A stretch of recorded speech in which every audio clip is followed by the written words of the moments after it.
What do you do when you're trapped in a situation that you can't walk away from? A situation where maybe somebody's asking you questions that are offensive or just none of their business, or maybe they're bringing up topics that make you very uncomfortable that you prefer not to engage in. And a lot of us, just from a human level, I think, struggle with that. Add to that being a survivor of narcissistic abuse throughout your childhood. What happens? Well, we feel like we owe people pleasantries in a way where we give up a piece of ourselves. We give them the benefit of the doubt. I hate those words, by the way. We look at intention over action. And unfortunately, big time, we also feel like we owe them information that hasn't been earned. A lot of times they can put us on the defensive very, very easily because in our childhood, it was always our fault. We were always in trouble. We were always trying to find a way to keep the peace and be okay and survive our environment because we didn't understand that no matter what we did in the face of a narcissistic abuser, it was never going to turn out okay. We could make it a little better by disconnecting, learning how to disassociate, in other words, or freezing and fawning, because we could remove ourselves from that and at least the wrath wouldn't be quite as massive. By the way, I am dying. It's so hot here. I'm in Sevilla and I am sweating and my hair is stuck to me and I need to find something to tie it up with. Anyway, getting back to the topic at hand. Where I am may not be where you are. So I think that you have to find your comfortable place. There are a couple of things that you can do that can help you.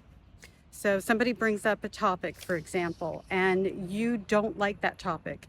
And maybe you don't feel comfortable saying, I really don't want to talk about that. Which is pretty much where I am.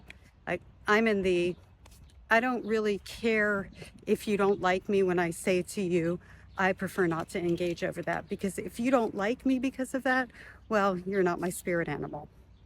And I understand like being in situations, particularly for you, where, it's a kid's event and you can't get out of it. And now that mother is probably going to go around and talk about you and all of those things. I've been there, done that. I've raised 3 children. So I know that that may not be the best solution for you. So what is? Turn it around, put a mirror in that person's face by asking them a question related to what they're talking about. You could even, go a little harder and say, is there a reason why you're bringing that up? Or a little softer and say, oh, I didn't know that. What do you mean by that?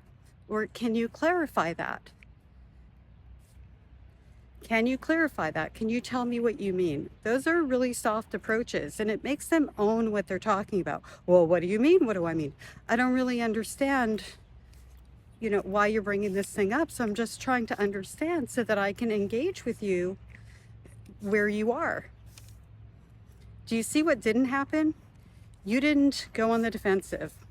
You didn't allow them to pull you around emotionally. You took charge by asking a very simple question that makes them look very stupid. I hope this helps. From my perspective, where I am, just so you know, if somebody brings something up that I prefer not to discuss, I just tell them that. And guess what? The world did not stop spinning and nothing terrible happened. Unless terrible is they try to insist. And then I just continue to insist. And if they want to continue talking about it, I don't engage. I just kind of look at them and wait until they're done on that stream of conversation. And I have done that. And I have to tell you, it's a huge relief, because while they're talking about the nonsense I don't want to engage over, I'm thinking, wow, I've really taken my energy and I'm using it for myself. And this feels so good just to sit back and relax and not engage.